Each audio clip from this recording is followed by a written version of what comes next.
What's up mga ka-specialist? Nandirito na naman tayo sa ating pinakabagong video na kung saan ipapakita ko sa inyo kung paano natin ipaprocess ang unit natin ito. At ang ating unit ngayon ay iPhone 13 na no power. According sa ating kliyente, napakarami nito pinagdaanan sapagkat nung ito'y kanyang ginagamit ay bigla na lamang daw itong namatay. At kung makikita nyo sa parteng ito, sinaksak natin sa ating charger upang malaman natin kung meron nga ba tayong mariread dito na voltahe. At syempre, dahil nga no power, wala tayong mariread dyan. At makikita nyo sa part na to, sinubukan natin ang ating charger at gumagana naman. At sa pagkakataon nga ito, atin na pong tatanggalin ang mga dapat natin tanggalin na sa ganun. Maumpisahan na po natin ang dapat natin gawin upang magawa natin ang ating pong motherboard. At matapos nga nating alisin lahat ng dapat nating alisin, atin na pong uumpisahan ang pagtanggal po sa ating motherboard. Pero bago po yun, kailangan ko pong maipakita sa inyo ng ating motherboard ay talagang fully shorted. At makikita nyo sa part na to ng ating pong inilagay sa ating power supply, ang ating pong input na 4.2 volts ay nag-decrease po ng 1.29 volts at 3.929 ampères. Katunayan lamang yan na ang ating motherboard ay may problema po talaga.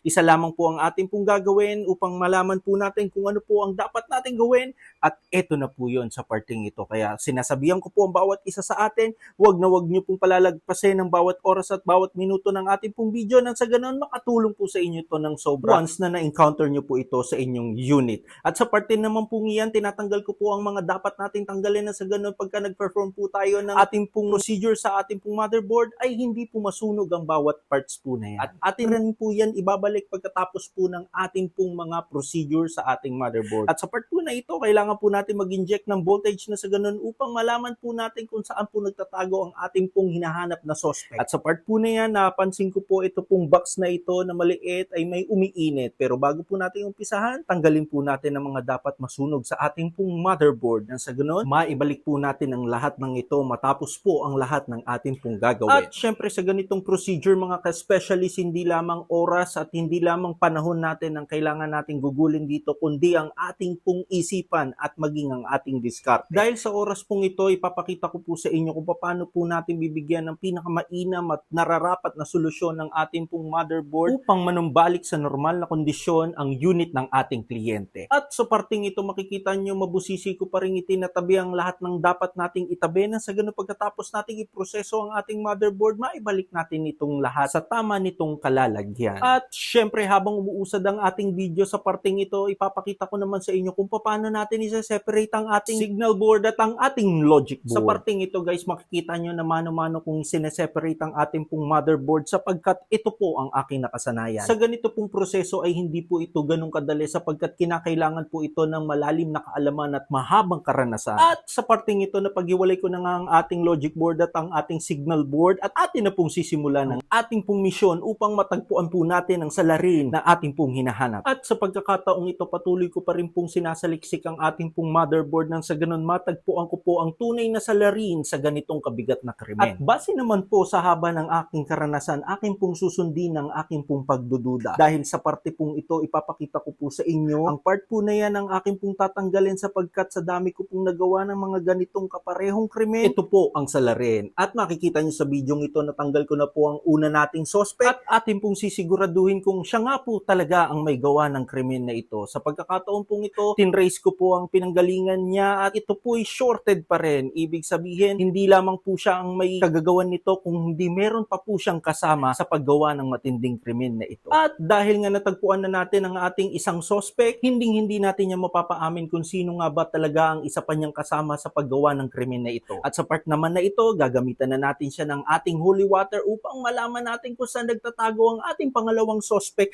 nang sa ganon mabigyan na natin ng hustisya ang karumal-dumal na krimen na ito. Sa pagkakataong ito, patuloy ko pa rin sinasaliksik at hinahanap ang ating pangalawang suspect at hindi ko pa rin po siya matagpuan. Kaya patuloy ko pa rin po siyang binubuhusan ng ating holy water nang sa ganon magkaroon tayo ng pag-asa at makita natin ang pangalawang suspect na ating pong hinahanap. At sa pagkakataong pong ito, meron po nakapagbigay sa atin ng lead kung saan po natin mahahanap at matatagpuan ang ating pong pangalawang suspect at agad ko po itong pupuntahan nang sa ganon matagpuan na natin ang ating pangalawang hinahanap. At sa pagkakataong pong ito, atin na pong inuumpisahan ang ating pong proseso nang sa ganun matagpuan na po natin ang pangalawa nating hinahanap. Sa part po na yan, aalisin po natin ang IC na yan nang sa ganun matrace po natin ang pinanggagalingan ng pangalawa po nating suspect na atin pong hinahanap. At nung tinanggal na nga po natin ang IC na yun, shorted pa rin po ang ating pong line na yan. So sa pagkakataon pong ito, nawawala na po ako ng pag-asa sapagkat napakatinik po at napakapalos ng pangalawang suspect na hinahanap po natin. Pero hindi pa rin tayo susuko dahil hangad po natin na mabigyan po natin ng hustisya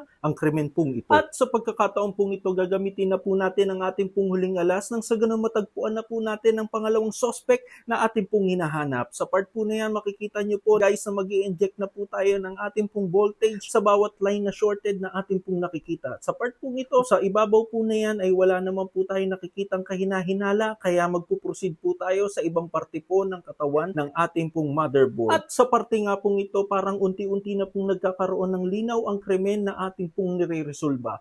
At makikita nyo po nag-i-inject tayo ng voltage kung saan po natin natagpuan ang ating pong unang suspect at makikita nyo sa part po na yon sa banda pong baba ay meron pong umiinit. Katunayan nga lang po yan na ito po malamang ang pangalawang suspect na ating pong hinahanap. At sa pagkakataong ito, aking pong sinigurado na shorted po ang parts na yan at nakita ko po na shorted nga po siya. So ang gagawin po natin, ating pong huhulihin ng suspect na yan na sa ganun makita po natin at mapaamin po natin na siya rin po ba ang kasama ng ating pong unang suspect. At matapos ang ating napakahabang pagsasaliksik at napakahabang pag-iimbestiga, magkakaroon na kaya ng hustisya at linaw ang krimen na ito. At syempre para malaman natin kung magkakaroon na nga ba tayo ng magandang resulta, ating pong huhulihin ang ating pong pangalawang suspect sa pamamagitan po ng pagsikwat na yan. At matapos nga po natin tanggalin ang ating pangalawang suspect, ating pong ititrace ang pinanggalingan niya kung shorted pa ito o hindi na. At syempre nung pagkatapos natin tanggalin ang ating pangalawang suspect, nawala na po ang ating shorted. Katunayan lamang po yan na natagpuan na po natin ang dalawang sanhi sa malagim na krimen na ito. At syempre matapos natin matagpuan ang dalawang sanhi sa krimen na ito, ibabalik naman na po natin ang IC po na tinanggal natin dyan. Nang sa ganun, maumpisahan na po natin ang pag-testing po sa ating pong motherboard upang malaman po natin kung meron na po tayong magandang resulta. At syempre mga ka-specialist, habang umuusad ang ating pong investigasyon sa malagim na krimen na ito, nais ko lamang ipaalam sa bawat isa sa atin na matapos natin matagpuan ang dalawang suspect na sangkot sa krimen na ito po ay nabigyan na natin ng hustisya. Kung makikita nyo po sa part po na ito, sinalpak na naman po natin sa ating pong power supply at ang ating pong input na 4.2 volts ay hindi na po nag-decrease nung ating po itong pinower on. Katunayan lamang po yan mga ka-specialist ng ating pong krimen na ating pong nire-resolba ngayon ay nagkaroon na po ng hustisya. At sa parte pong ito, makikita nyo po sa video pong ito, akin na pong tinetesting ang ating pong motherboard at tinry ko na pong i-power on. At sa part po na yan, masaya po ako dahil po ang ating pong motherboard ngayon ay muli na pong nabuhay. At sa pagkakataon pong ito, dahil po sa ating malalim na pagsasaliksik at malawak na kaalaman at mahabang karanasan, muli na naman po nagkaroon ng katagumpayan ng ating pong misyon. At syempre, hindi pa po dyan nagtatapos ang ating pong video. Sa pagkakataon pong ito, ibabalik na po natin ang dapat po nating ibalik sa motherboard. At sa part po na yan, ipapakita ko po sa inyo ang susunod po nating gagawin. Wag nyo pong imimiss ang parting ito dahil ito po ang pinaka-importanting parts ng ating video. Sa part po na yan guys, makikita nyo po na lilinisin na po natin ang ating pong interposer dahil ipe-prepare na po natin siya para po sa combination ng ating pong logic board. At syempre, alam ko po ang bawat isa sa atin ay nagkakaroon po tayo ng katanungan sa ating pong isipan, bakit po tayo merong dalawang motherboard sa iisang iPhone? Unang-una po, ipapaliwanag ko po sa napakadaling paraan ng sa ganun, inyo po itong maunawaan. At syempre, kaya tayo may dalawang motherboard sa iisang iPhone, unang-una po ang ating pong motherboard ay tinatawag po nating logic board.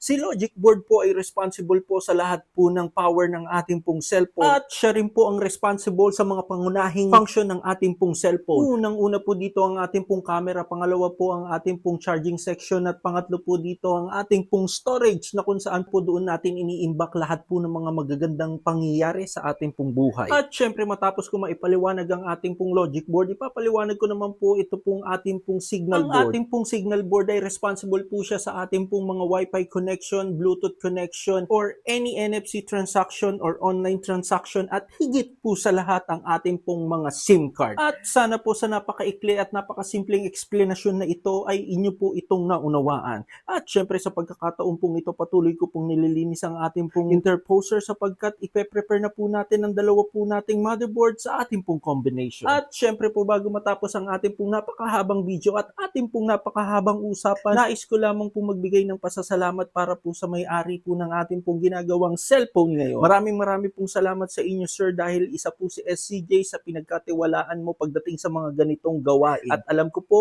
na maibibigay po namin ang nararapat at pinakamainam na solusyon para po maibalik po namin sa normal na kondisyon ang inyo pong cellphone. Dahil hangad po namin ng kaligayahan na magmumula sa inyo at kaginhawaan na magsasabi na hindi po kayo nagkamali sa inyo pong desisyon. Muli po, ang buong pamunuan ng SCJ Repair Shop ay nagbibigay sa inyo ng lubos-lubos na pasasalamat. Your trust is our foundation. At dahil sa inyo, patuloy tayong umuusad. At asahan niyo po, patuloy tayong magbibigay ng pinakamainam at nararapat na solusyon para po sa bawat isa po sa atin. We may not be the best, but we sincerely promise that we will do everything we can to provide you with proper and effective service. So ano pang hinihintay niyo mga ka-specialist? Kung ikaw ay nakakaranas ng katulad na problema sa bidyong napapanood mo ngayon, alam mo na kung sino ang iyong hahanapin at alam mo na kung sino ang iyong tatawagin. Walang iba kung hindi si SCJ Repair Shop.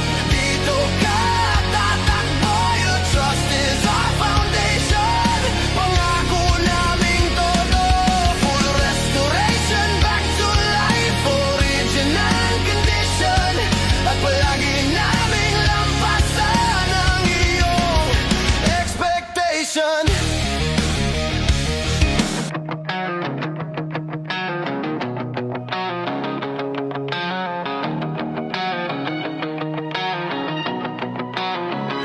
Sa bawat basag na screen, may kwento kang dala. Bawat bitak at lamat, may pangarap na nakataya. Huwag kang matakot, nandito kami palagi.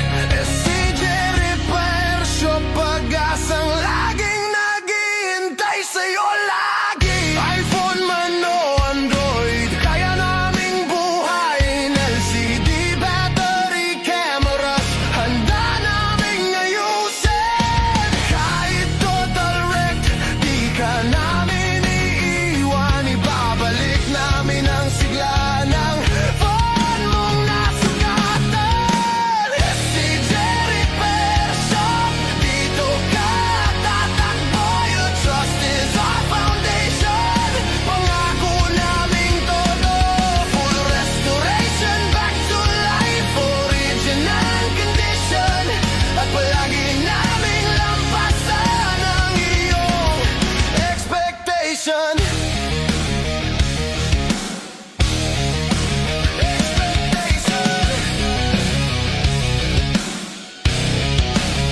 Kahit gaano kalala, kahit di na gumagana, hahanapan namin ng paraan. Hindi ka mawawalan ng pag-asa. Client first forever, yan ang aming mission. Serbisyong may puso, walang ibang kondisyon. Di ka namin iiwan sa dilim.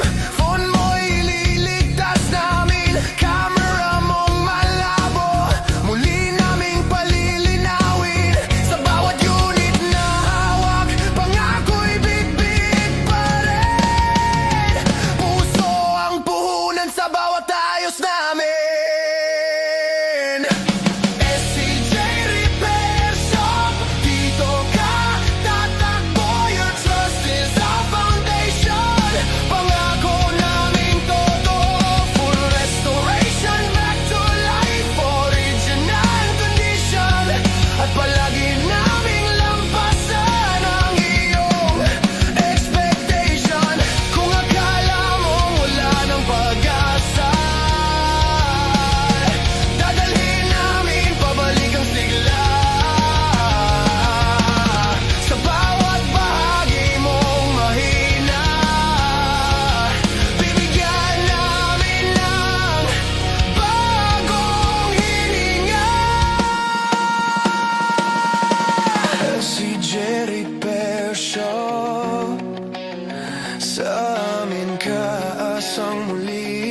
Trust is our foundation.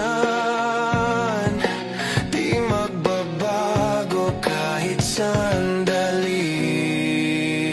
From total wreck to brand new shine, phone mo'y babangon every time. Serbisyo namin ay pangako. Puso ang punan namin sa'yo.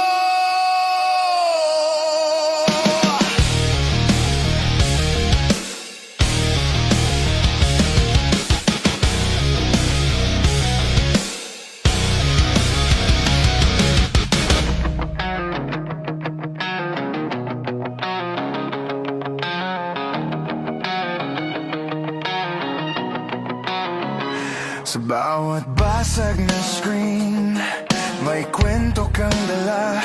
Bawat bitak at lamat, may pangarap na nakataya. Huwag kang matakot, nandito